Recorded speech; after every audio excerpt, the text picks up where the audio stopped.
My rich boss tried to embarrass me in front of everyone, but I turned the tables and publicly humiliated him instead. My incredibly wealthy employer attempted to publicly shame me, so I returned the favor. Just when I thought it was all over, she sought retribution, and I discovered the true extent of the affluent's cruelty. At 21, I began my first job as a nanny, not just any nanny, but for a family among the top 1% of the wealthy. I worked 12-hour shifts, earning their complete trust. After a few weeks, they even stopped concealing their valuable jewelry from me and left me alone in the house without activating their security cameras. One day, Linda, the mother, inquired if I could arrange a party for her. She offered an $800 payment, which I promptly accepted. She mentioned I was welcome to attend, but only if I kept my nannying role a secret. This struck me as a bit odd initially, yet I still agreed, largely because I had never had a romantic partner and hoped to encounter an affluent, attractive man. The weeks leading up to the event were draining. It honestly felt like organizing a wedding or something similar. Every detail required attention. The flowers, the planters, the outdoor umbrella shades, the types of glassware, absolutely everything. While arranging things at the house, I sometimes overheard Linda on the phone, boasting to her masterful balancing act of raising 3 children while simultaneously orchestrating an elegant gathering. I never caught what the other person said, but they always sounded impressed. This irritated me, but I dismissed it, given the excellent pay. However, in the days before the party, Linda began behaving strangely. She started barking commands at me, and even threw a water bottle when I wasn't setting the table quickly enough.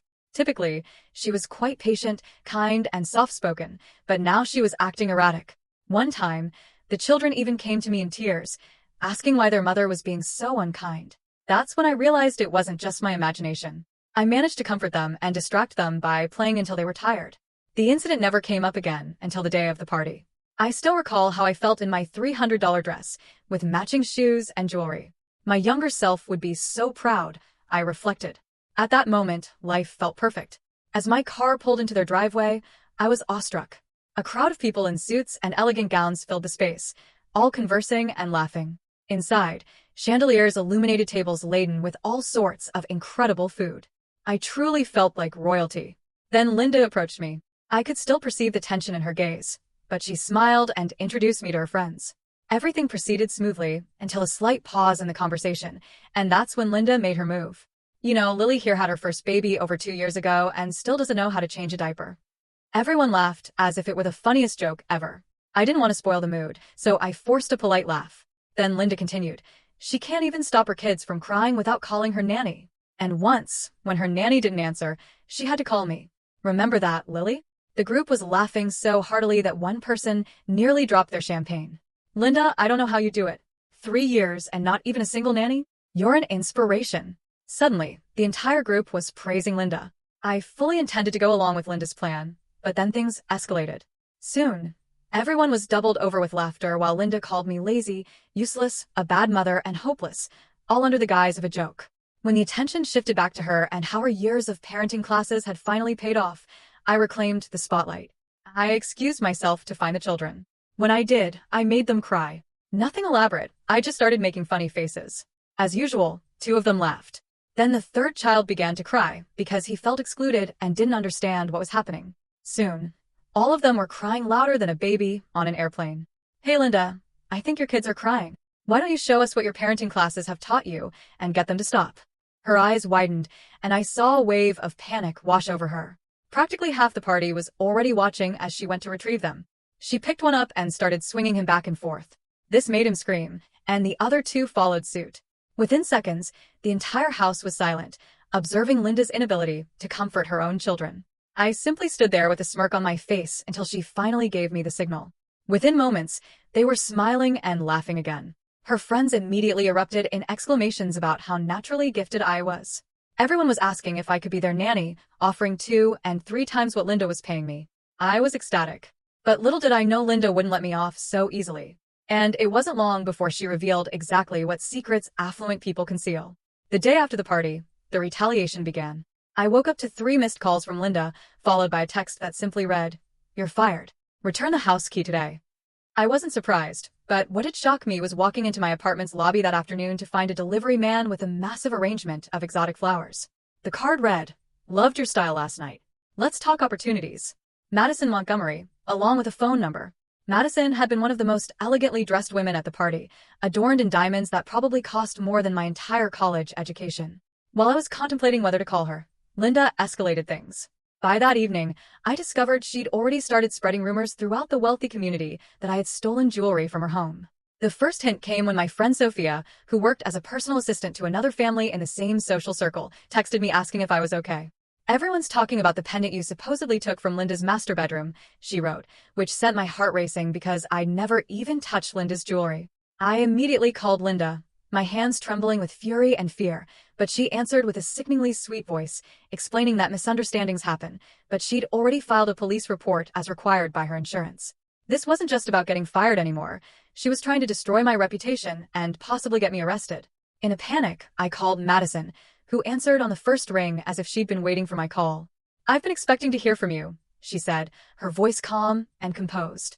Linda's quite predictable when her ego gets bruised. Madison invited me to meet her for lunch the next day at a restaurant whose name I recognized from celebrity gossip magazines. I spent the night documenting everything about my employment with Linda, taking screenshots of texts where she praised my work with the children, and even found photos I'd taken of the kids during our activities that showed clear timestamps and locations. The next morning, I dressed in the nicest outfit I owned, which felt painfully inadequate compared to what I'd seen at the party, and headed to meet Madison. The restaurant was even more intimidating than I'd imagined, with a doorman who eyed my non-designer outfit suspiciously until I mentioned Madison's name, which instantly transformed his demeanor. Madison was already seated at a corner table, wearing sunglasses indoors and a casual outfit that probably cost more than 3 months of my rent. "Linda's already called everyone who was at the party," Madison explained while sipping her sparkling water, telling them, "You're a thief who manipulated her children against her." She leaned forward, removing her sunglasses to reveal sharp, calculating eyes. "But here's what you don't understand about our world. Linda isn't well liked. She's tolerated because her husband has connections everyone wants access to." Madison explained that she ran a high-end staffing agency for wealthy families, placing nannies, housekeepers, and personal assistants with the elite, and she'd been watching me carefully at the party. "You handled those children beautifully, and you stood up to Linda with class," she said, offering me a job with one of her client families at nearly triple what Linda had paid me. "There was one condition, though. I needed to clear my name first, and Madison had a plan for that." What followed was a crash course in how the wealthy conduct their conflicts. Madison introduced me to her friend Aiden, a lawyer whose services typically cost $1,000 per hour but who agreed to help me for the entertainment value of watching Linda squirm. Together, they drafted a cease and desist letter regarding the false accusations, coupled with a demand for a written retraction to be sent to everyone in their social circle. To my surprise, Linda caved almost immediately, sending a group email claiming there had been a misunderstanding about the missing jewelry, which had been located in her safe all along. But the damage to my reputation wasn't so easily repaired, and Linda wasn't finished with me yet. My new position with Madison's client family, the Harringtons, who had twin 4-year-olds, was going wonderfully for about 2 weeks until Mrs. Harrington approached me one morning with an uncomfortable expression. "We've received some concerning information about you," she said gently, showing me printed screenshots of what appeared to be my social media accounts with posts showing drug use, explicit content, and even racist comments. My stomach dropped as I stared at the images. They were sophisticated fakes, using my photos but creating entirely fabricated posts I'd never made. This had Linda written all over it, but proving it would be nearly impossible.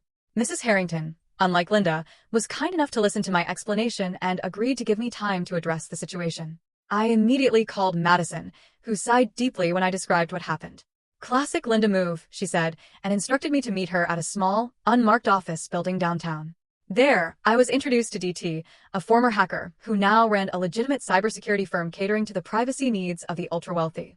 DT was surprisingly young, perhaps in her early 30s, with bright blue hair and more tattoos than bare skin visible.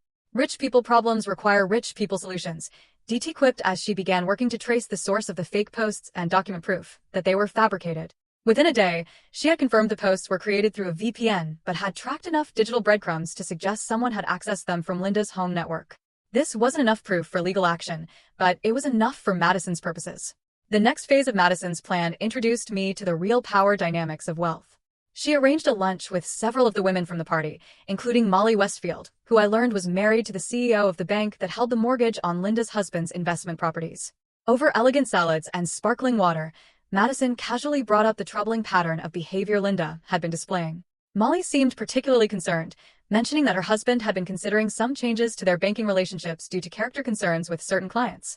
I realized with a chill that these women weren't just gossiping. They were systematically dismantling Linda's social and financial connections. By the end of the lunch, plans had been made to exclude Linda from 3 upcoming charity events, which Madison explained was essentially social death in their circle. Meanwhile, the Harringtons had decided to keep me on after DT provided them with a detailed analysis proving the social media posts were fake. Their trust meant everything to me, and I threw myself into caring for their twins with renewed dedication. 2 months passed in relative calm. I was settling into my new role, which included traveling with the Harringtons to their vacation home in the Hamptons and their ski chalet in Vermont. The pay was incredible, the family respectful, and Madison had become something of a mentor to me. I almost forgot about Linda until one sunny afternoon when I took the twins to the local park, a fancy place with private security and a membership requirement that catered to wealthy families. Across the playground, I spotted Linda with her 3 children, and our eyes met in a frozen moment of mutual recognition.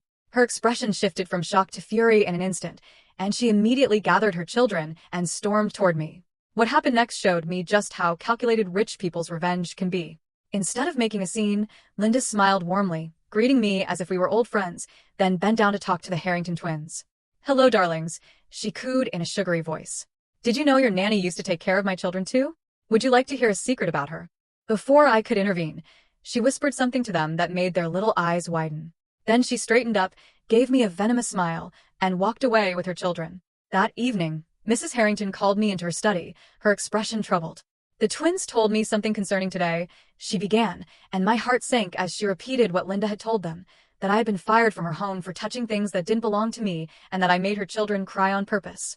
While Mrs. Harrington didn't seem entirely convinced, I could see the seeds of doubt had been planted. The trust I'd worked so hard to build was fracturing. I called Madison in tears, explaining what had happened. Her response was immediate and decisive. "It's time to end this." The next day, Madison introduced me to Sage Donovan, a woman in her 50s with steel gray hair and the sharpest eyes I'd ever seen. Sage, I learned, was a fixer, someone wealthy people hired when they needed problems to disappear quietly. "I don't do anything illegal," she clarified immediately, "but I do know everyone's secrets." Sage explained that she had been keeping files on Linda and her husband for years, initially as part of her work for a client who had considered going into business with him. What she revealed next stunned me. Linda's husband had been systematically hiding assets ahead of a planned divorce, and Linda herself had been having an affair with her personal trainer. "Information is currency," Sage said calmly, sliding a USB drive across the table to Madison. "Use it wisely." Madison's plan was elegant in its simplicity. She arranged a small dinner party at her penthouse apartment, inviting the Harringtons, Linda and her husband, and several other key figures from their social circle. I was there not as a nanny, but as Madison's assistant, dressed in a borrowed designer outfit and briefed extensively on how to behave. The evening progressed pleasantly until dessert, when Madison skillfully steered the conversation toward the topic of loyalty. "I've always believed that how people treat those who work for them reveals their true character," she said, looking pointedly at Linda. "For example, falsely accusing a former employee of theft or spreading manufactured evidence to damage their reputation." The table fell silent as Madison continued, detailing exactly what Linda had done to me, presenting DT's evidence of the fake social media posts, and finally turning to Linda's husband. "And Robert, I wonder if Linda has been as dishonest with you as she has been with everyone else at this table?"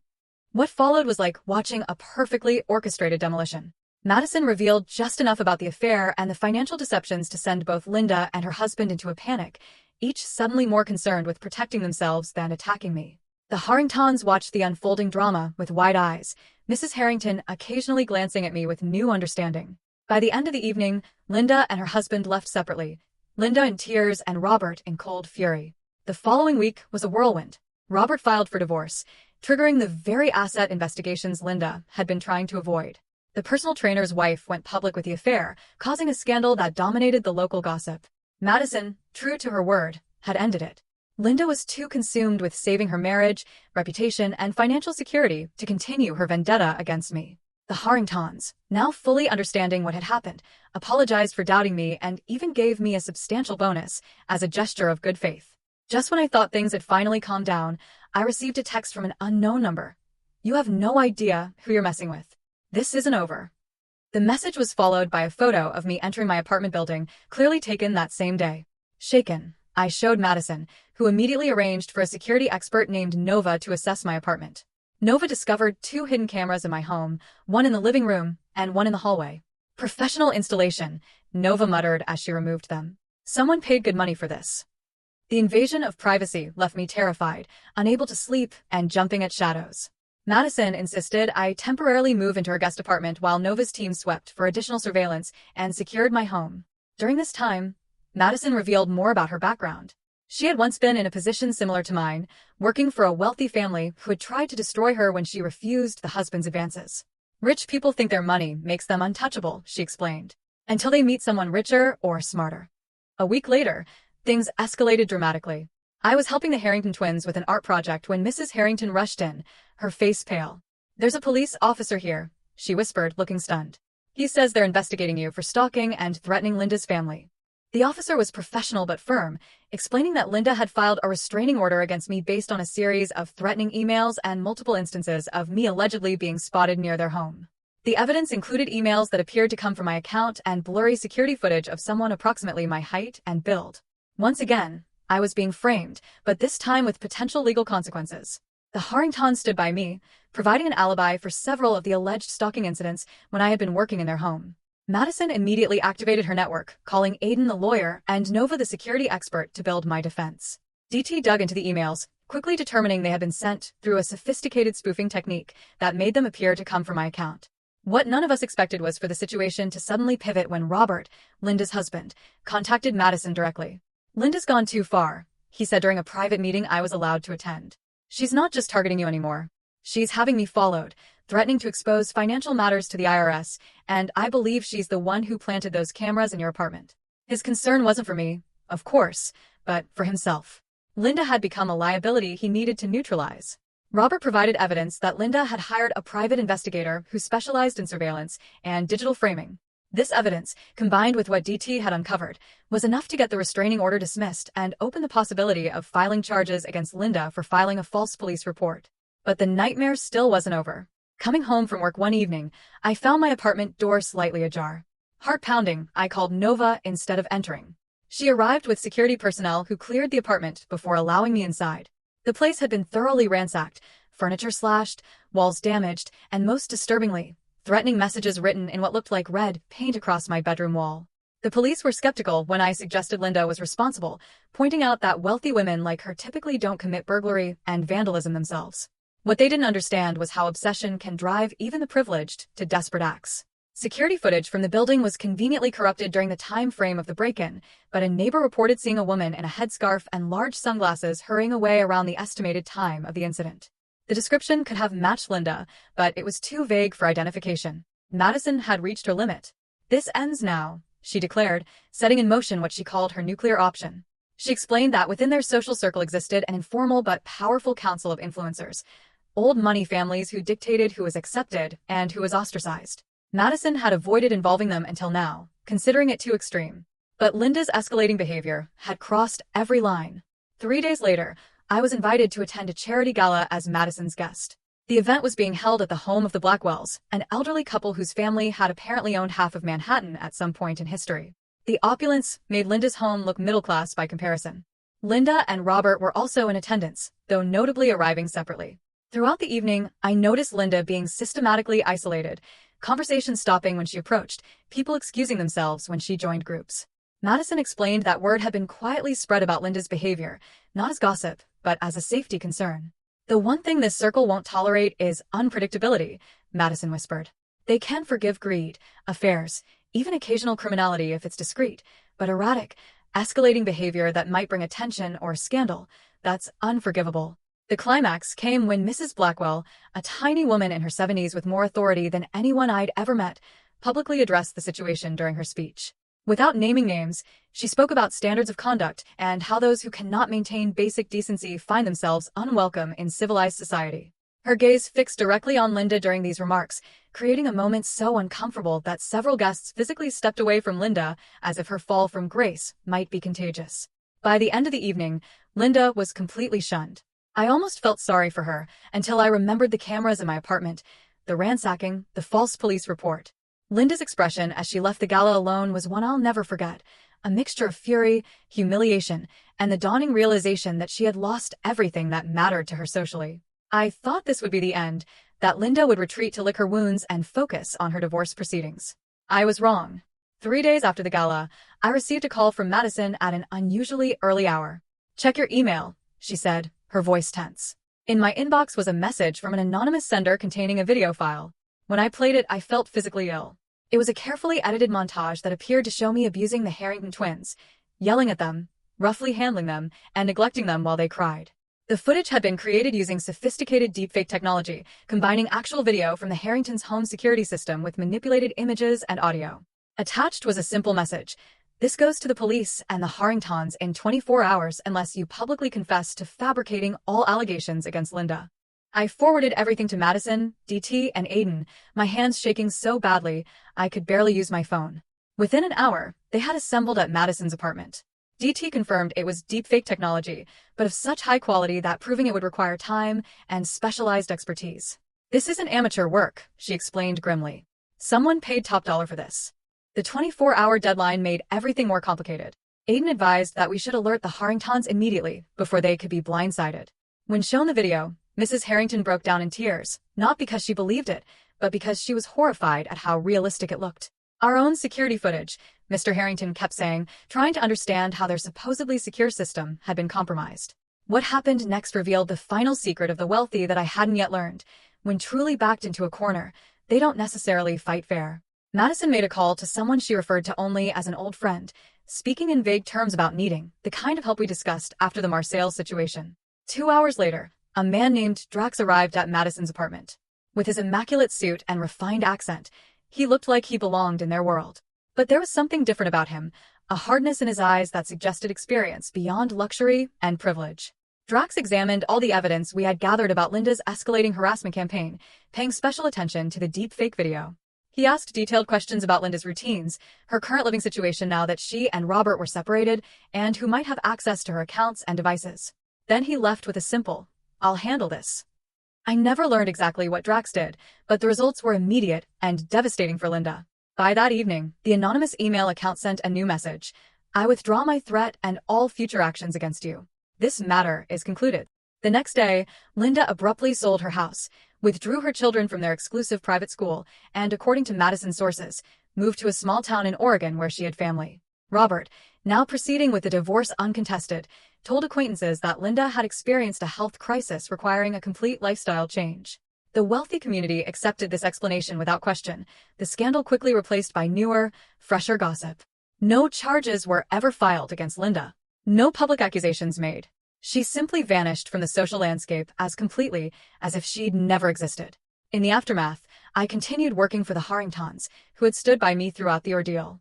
Madison became not just a mentor, but a friend, occasionally inviting me to events where I gradually became familiar with the unspoken rules and subtle power dynamics of their world.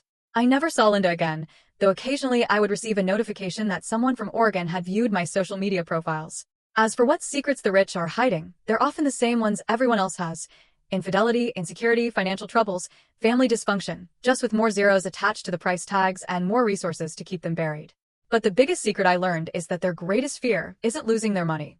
It's losing their place in the hierarchy, being excluded from the very circles that validate their worth. And they'll go to almost any length to prevent that fall from grace, even if it means destroying someone like me who accidentally glimpsed behind the curtain. Sometimes at night, I still check my apartment for cameras and sleep with one eye open, wondering if Linda will ever decide to return and finish what she started. But then I remember Madison's words the last time I expressed this fear. The thing about people like Linda is that once they lose everything, they rarely have the resources, financial, social, or psychological, to climb back up and seek revenge. They just find new, smaller ponds where they can feel like a big fish again. I hope she's right, but I've learned enough about the secrets of the wealthy to know that nothing is ever truly finished until they decide it is. I stared at my phone for a few minutes, lost in those thoughts. My apartment felt too empty now, and the silence was getting to me. I shook my head and grabbed my keys. I needed fresh air, but I needed to move. The building's elevator was out again. I took the stairs 2 at a time. Outside, the evening air hit my face. It felt good after being cooped up all day. I started walking with no real destination. The neighborhood had changed since I first moved here. New coffee shops replaced old diners. Fancy boutiques stood where family stores once were. I passed a group of college kids laughing. They looked so carefree. I couldn't remember the last time I felt that way. My phone buzzed in my pocket, and it was Madison calling. I almost didn't answer, but Madison had been right about everything so far. I hit accept and put the phone to my ear. She was talking before I could say hello. Something about new documents she'd found, and something about Linda's offshore accounts. I told her I needed a break from all this. She went quiet for a moment, and then she understood. We agreed to meet tomorrow instead, and I hung up and kept walking. The local park came into view, and I headed toward it without thinking. The park was mostly empty this time of evening, a few dog walkers and a couple on a bench. I found an empty spot under a tree. The grass was a bit damp, and I didn't care. I sat down and leaned against the trunk. My mind kept racing back to everything that happened. It started 6 months ago with that email. Just a simple message from a name I didn't recognize. The attachment changed everything. Financial records showing Linda's company was stealing client funds. I didn't believe it at first. Linda was my mentor, my boss, and someone I trusted. I deleted the email. 3 days later, another one came. More proof and more details. Then another and another. Each one made it harder to ignore. I finally showed Madison, our firm's compliance officer. She didn't seem surprised. She had suspicions for months. We spent weeks gathering more evidence. Late nights in the office, secret meetings in parking garages, copying files when no one was looking. The whole thing felt like a bad movie, but it was real, too real. When we had enough proof, we went to the board. They didn't believe us at first. Linda was too respected, too powerful, too connected. But the evidence was solid and undeniable. The board called an emergency meeting. Linda walked in confident, as always.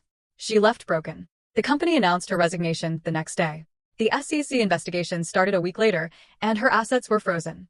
Her reputation destroyed, and her friends vanished overnight. I watched a person I admired crumble in real time. It wasn't satisfying like I thought it might be. It was just sad. A drop of rain hit my face. Then another. I looked up at the darkening sky. I should head back. I stood up and brushed off my pants. My phone buzzed again. An unknown number. I almost ignored it. Something made me answer. Silence on the other end, then breathing. Then a click, and the call ended. Probably a wrong number, but it left me feeling uneasy. I walked faster toward my apartment. The rain started coming down harder. I broke into a jog. By the time I reached my building, I was soaked. The lobby was empty except for the night doorman. He nodded as I passed. I took the stairs again. Exercise helped clear my head. I reached my floor, breathing hard. The hallway was dimly lit, as usual. I approached my door and stopped. Something wasn't right. The door was slightly ajar. I never leave my door open, never. I stood there, frozen. Call the police? Check it myself? Run? I pushed the door open slowly. The lights were off. I reached for the switch, and nothing happened. Power out. I used my phone's flashlight. The beams swept across the room. Everything looked normal at first glance. Then I noticed the papers. All my case files were spread across the floor. My laptop was gone. The drawer where I kept the backup drives was open, empty. Someone knew what they were looking for. I backed out of the apartment quickly. I called Madison while watching the stairwell. She answered on the first ring. I kept my voice low, explained what happened. She told me to get out of the building.